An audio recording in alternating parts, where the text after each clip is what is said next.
Буквально несколько минут назад стали известны чрезвычайные новости о антикоррупционном комитете Никиты Михалкова и его работе.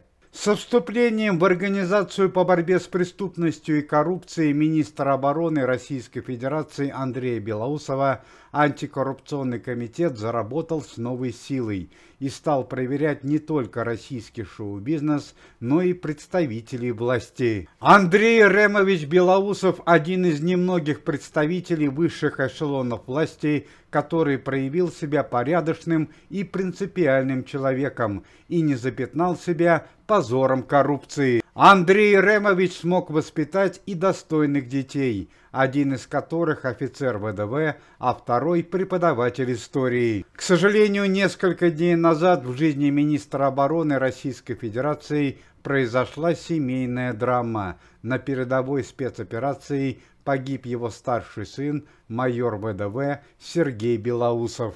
32-летний молодой человек повел себя героически, как и подобает сыну настоящего генерала. Он вывел товарищей из окружения, однако сам скончался в результате тяжелых ранений. Андрей Ремович стойко перенес семейную драму и внешне был абсолютно спокоен. Однако сегодня ночью произошло чрезвычайное событие. Сегодня ночью министр обороны Российской Федерации занял место второго пилота в сверхскоростном самолете, который вылетел в зону спецоперации. На борту самолета красовалась надпись «За Серегу», которую лично написал Андрей Белоусов. Находясь на борту самолета в качестве второго пилота, Андрей Белоусов нанес серьезный урон противнику. Более того, во время атаки Андрей Ремович не смог сдержать эмоции, вышел в прямой эфир связи и громко кричал: «Это вам за Серегу». Несмотря на то, что Андрей Белоусов получил за свой поступок дисциплинарное взыскание от Верховного Главнокомандующего Российской Федерации, Андрей Ремович заявил, что теперь его сердце спокойно, он отомстил за сына и не смог бы поступить иначе. Однако на этом дело не закончилось. Несколько часов назад были арестованы директора многих коммерческих предприятий, которые обвинялись в поставке в зону спецоперации некачественного оборудования. Вполне возможно, что сын Андрея Белоусова и другие российские ребята, которые находились в зоне СВО, пострадали именно из-за таких горе-поставщиков.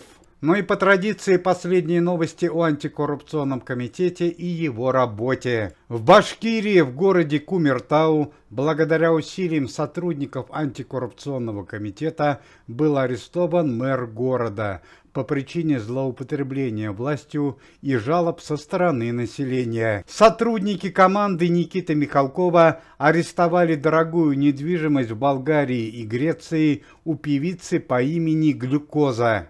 Причина ареста – незаконные финансовые обороты и длительная неуплата налогов. Известные российские артисты Ольга и Татьяна Арнгольц подали заявление о вступлении в антикоррупционный комитет. Заявка со стороны артисток находится на рассмотрении. Сегодня члены антикоррупционного комитета поздравляют с днем рождения своего товарища, известного певца Александра Маршала. Артисту и сотруднику организации Никиты Михалкова исполняется 67 лет. Александр Маршал работает в антикоррупционном комитете с февраля текущего года. Очень приятная новость о состоянии здоровья сотрудников антикоррупционного комитета. Известный артист и член организации Борис Васильевич Щербаков, который несколько недель назад получил ранение в городе Сочи во время антикоррупционной проверки, полностью пошел на поправку и готовится к выписке из больницы. Уважаемые зрители, если вы желаете выздоровления членам комитета и поддерживаете их деятельность, то можете поставить лайк под видео и написать поддерживающий комментарий.